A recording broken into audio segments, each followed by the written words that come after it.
All right, so this is a suggestion via a channel member. Guys, let's go and jump to the video immediately. This is coming from the channel Crime Watchers. Let's check it out. Today, the Enforcement Administration announced a massive bust connected to a major Mexican cartel. 19 people have been charged, including Washingtonians and foreign nationals. Fox 14 News reporter Nia Wong. Some of these shipments were so large they were brought here in semi-trucks. Seattle woke up to chaos. In a sweeping pre-dawn raid, federal agents stormed warehouses, ports, and neighborhoods, uncovering a Sinaloa cartel command cell operating inside the city. The mission, Operation Takeback America, was an 18-month joint DEA ICE offensive that exposed how deeply cartels had embedded within U.S. borders. For Seattle, it wasn't just a bust. It was the day the war reached home. And Homeland Security officials say Mexican cartels now are attempting to track, harass, and target immigration and border patrol agents. The numbers told the story better than any headline could. 19 people tied directly to Mexico's Sinaloa cartel faced 37 federal charges, from conspiracy to trafficking to violations. The arrests spanned Seattle, Tacoma, and surrounding counties. Agents seized 4,165 pounds of 269 pounds of 23 pounds of 6.4 pounds of and a stockpile of 23 firearms, some modified for automatic fire, and explosive materials recovered from hidden compartments inside suburban garages. Each item on that list represented not just contraband, but an industry's entire infrastructure exposed in one sweep. Breaks down how federal agents tracked this case from Tacoma to Sinaloa, Mexico. You're looking at a fraction of the hundreds of pounds of seized by the Enforcement Administration and partnering agencies. Investigators later said the alone could have produced 6.9 million lethal, enough to wipe out the combined populations of Seattle and Tacoma several times over. In total, 51 arrests across the country were linked to the same supply chain, showing how deep the operation reached. The takedown wasn't a single lucky raid. It was the end of an 18-month pursuit across multiple states. And guys, if you're wondering why Trump is going so hard right now in the Caribbean and really hard towards Venezuela and Colombia right now, this is exactly the reason right here. I mean, we should no longer be confused with why he's going so hard, guys. Tracking encrypted chats, tracing wire transfers, and decoding a smuggling network that treated American highways like conveyor belts. The cartel behind it wasn't new.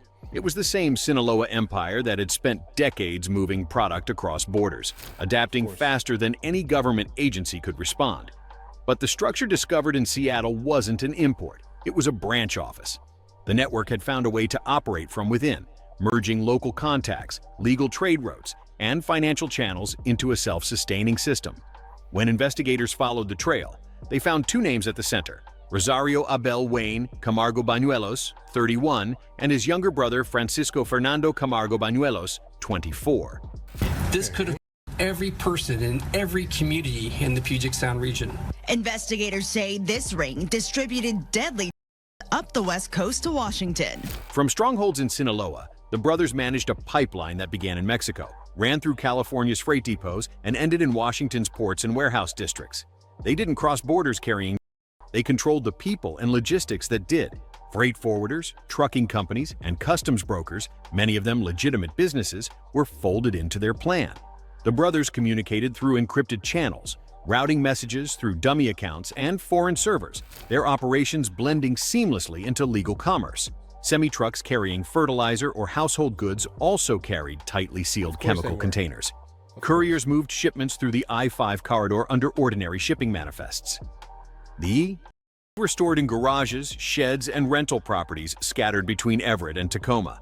Every step was built to look normal until the day federal agents moved in. A very significant bust, a very significant operation for the Pacific Northwest. Ream says their investigation started 2 years ago with undercover agents buying in Tacoma to their most recent bust in early August, which stretched across 11 different locations in the Seattle area, not only seizing.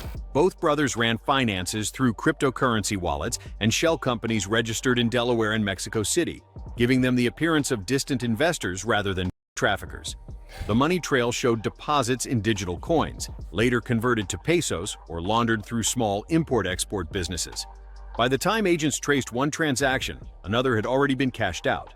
Among those arrested on U.S. soil were key operators. Isabel Berry Sapan, a 44-year-old truck driver, was caught moving multi-hundred-pound loads of between state lines. Jose Felix German, a 34-year-old Mexican citizen deported in 2013, had illegally re-entered the U.S. to manage financial transactions and coordinate local redistributors. Right, because I mean, obviously, we don't like specific. Well, now at least we're actually holding people accountable. But guys, if you ever wondered who the majority of the gotaways are, generally these are the people who have already been deported. They really do not want to meet Border Patrol. They also have no interest in attempting to claim asylum because again, they've already been deported. They've had deportation orders, or they've already committed crimes in the United States of America. So what is left for them? A gotaway, because obviously they're going to come right back to us. Why? Because we're the country with the money, guys. Each faces a minimum of 10 years in federal prison and the possibility of life sentences under U.S. statutes. The scope of their network reflected a simple truth. Sinaloa didn't just smuggle anymore. It built systems that mirrored legitimate industry. Routes, warehouses, and supply chains ran with corporate precision, and the Pacific Northwest had quietly become one of its main distribution hubs. Seattle and Tacoma, with their dense ports and steady freight traffic, provided the perfect cover for what investigators called logistics-based infiltration. The Sinaloa cartel peddles this for one reason: to make money. In this case, we hit them where it hurt. In Seattle, behind the criminal mechanics lies the crisis that pushed the operation to urgency. Washington's numbers told their own version of a state under siege. In 2023 alone, the state recorded 3,477 deaths, 76% tied directly to. In King County, deaths passed 1,000 for the first time. Local officials described morgues operating at near capacity and first responders fielding multiple calls daily. Like, I can imagine, guys. I mean, I'm sure you guys have all heard of like Zombie Land, basically Kensington, specifically out in Philadelphia, right? I can only imagine how hard, places like that are being filled up, guys. I can imagine there, because all the videos that I see specifically from that region look absolutely dismal. Federal lab data from seized counterfeit confirmed why. 5 out of 10 contained more than 2 milligrams of an amount capable of killing the average adult within minutes. And those weren't packaged as street. They were disguised as everyday medications. Adderall for students, oxycodone for pain relief, Xanax for anxiety. To a parent, they looked harmless. To the DEA, they looked like evidence of a deliberate strategy to target new users. The human cost defined Seattle's crisis. Every statistic represented someone's family, someone's loss. Parents found their children unresponsive in bedrooms. Schools reported students collapsing in bathrooms, and emergency rooms faced wave after wave of linked to counterfeit. Police traced many of these deaths back to a handful of local distribution cells dismantled during the operation. Public health data show that has now surpassed every other cause of death for Americans aged 18 to 45, overtaking car accidents and gun violence combined. Seattle, once seen as distant from border smuggling routes, became the evidence that the crisis was national. The city's surge mirrored the rest of the country's trajectory, from isolated incidents to systemic disaster. not only seizing but guns and $650,000. And guns go together, and this group had an arsenal at their disposal. The 37 Operation Takeback America exposed how easily international networks embedded themselves inside American cities.